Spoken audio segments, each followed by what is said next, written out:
Hello everyone, আসসালামু আলাইকুম। Welcome back to my channel. কেমন আছেন সবাই? আলহামদুলিল্লাহ আমরা ভালো আছি। দেখতে দেখতে আজ ৯ রোজা চলে এসেছে।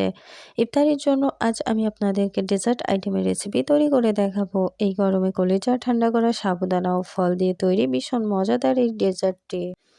এই সাবু ও ফ্রুট ডেজার্টটি আমাদের স্বাস্থ্যের জন্যও কিন্তু অনেক উপকারী, তাই ঝামেলা ছাড়াই আমার এই রেসিপিটি ফলো করে চটপট ইফতারির জন্য তৈরি করে ফেলুন।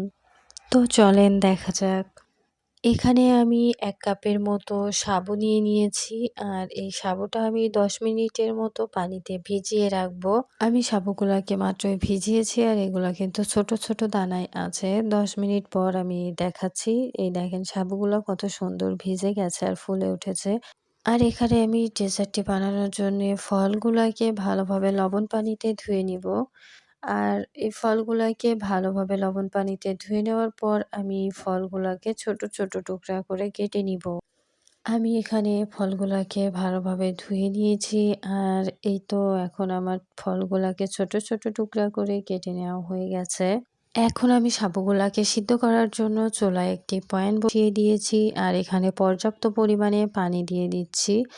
আর এখানে আমি এবার দিয়ে দিচ্ছি সেই ধুয়ে রাখা সাবুগুলা।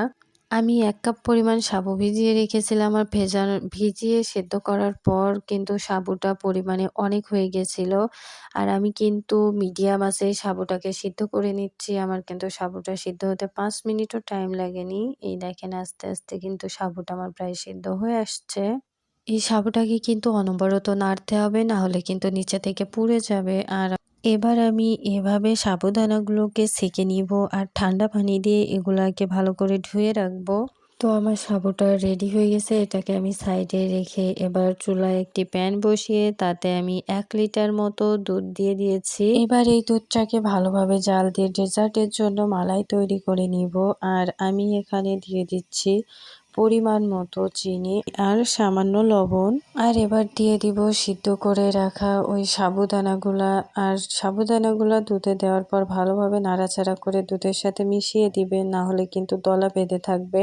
মিষ্টির পরিমাণটা আপনি আপনার টেস্ট অনুযায়ী দিবেন, তবে খুব বেশি দিবেন না, তাহলে খেতে ভালো লাগবে না। আমার সাবুটা হয়ে এসেছে, আমি এখন নামিয়ে নিচ্ছি।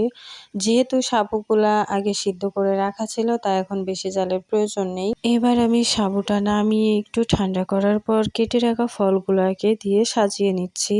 আপনি আপনার পছন্দ মতো যে কোনো ফল দিয়ে কিন্তু এই ডেজার্টটি তৈরি করতে পারেন। এবার আমার এখানে সবগুলা ফল দেওয়া হয়ে গেছে আর আমি এগুলাকে ভালোভাবে মিশিয়ে নিব। আর এই তো আমার মিশিয়ে নেওয়া হয়ে গেছে। এবার আমি ইগলু ম্যাঙ্গোর এই আইসক্রিমটা দিয়ে মিশিয়ে নিব। গরমের এই সময়ে ঠান্ডা ঠান্ডা এই ডেজার্টটি সকলেরই কিন্তু খুব পছন্দনীয় হবে, তাই এই হেলদি ডেজার্টটি ইফতারি টেবিলে সাজিয়ে ফেলুন। ম্যাঙ্গো আইসক্রিমটা মেশানোর পর দেখেন এই ডেজার্টটির কালারটা কত সুন্দর এসেছে।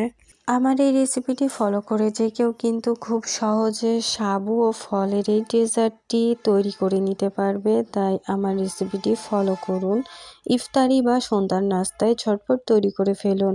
আমার ভিডিওটি কেমন লাগলো অবশ্যই কমেন্ট করে জানাবেন। আমার ভিডিওটি ভালো লাগলে আমার চ্যানেলটা সাবস্ক্রাইব করে লাইক কমেন্ট শেয়ার করে পাশে থাকবেন। নেক্সট কোনো ভিডিওতে দেখা হবে। সবাই ভালো থাকবেন। আল্লাহ হাফেজ।